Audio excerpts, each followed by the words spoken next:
Okay, sorry, have a little technical difficulty there. It's stopped recording. So, when it stopped recording, we were just about to start talking about the second derivative. Um, so what I did is I went up here and I wrote the first derivative in a friendlier way because I'm about to take the derivative of that.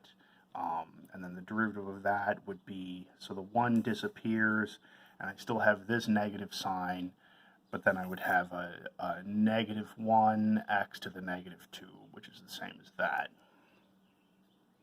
And then we are supposed to basically do the same stuff to the second derivative that we did to the first derivative, which is find where it's 0 and find where it's undefined.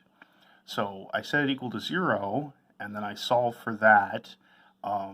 This is an impossible equation, because when I multiply both sides by x squared, I get that 1 equals 0, which it doesn't make any sense.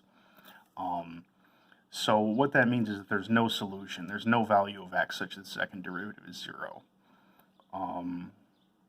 I should also check when the second derivative is undefined, which of course it is, because there's division, so it would be undefined at x equals 0. But again, x equals 0 is not in the domain, so I'm not so worried about that. So I don't have any additional numbers to mark. I marked 0 because 0 is where the domain starts, and I'm not going to put anything to the left of 0. But to the right of 0, it's all just one great big interval. It's the interval from 0 all the way to infinity. And I'm going to fill that interval in with either a plus or a minus, the same way I did up here, except now it's for the second derivative.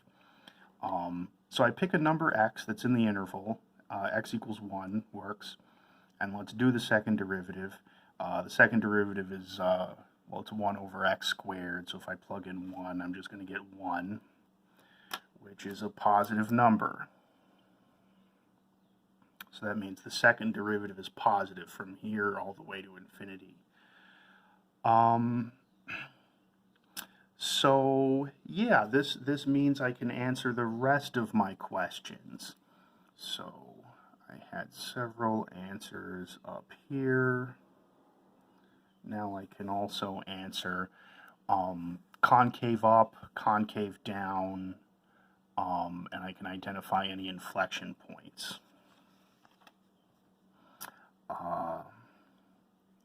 F is concave up, where the second derivative is positive, and that's 0 to infinity.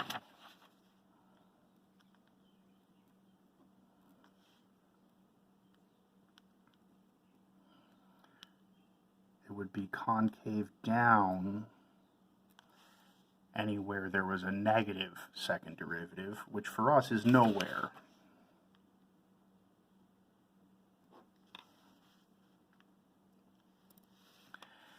A point of inflection would be where it changed concavity, which I don't see here, but it would be a spot where the second derivative changed either from positive to negative or negative to positive. So if I had multiple intervals here and there were some pluses and some minuses, at any transition point where it transitions from a plus to a minus or the other way around from a minus to a plus, that would be an inflection point. So you can imagine what they are, or how you would detect them. In this problem, we happen to not have any, because it's just plus all the way through.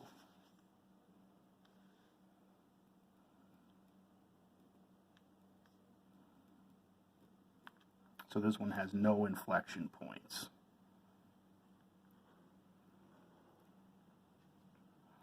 But if it did have inflection points, you would just list them here, so it's not that bad. Okay, so that's it for this. As always, ask questions if you have them. My email's open.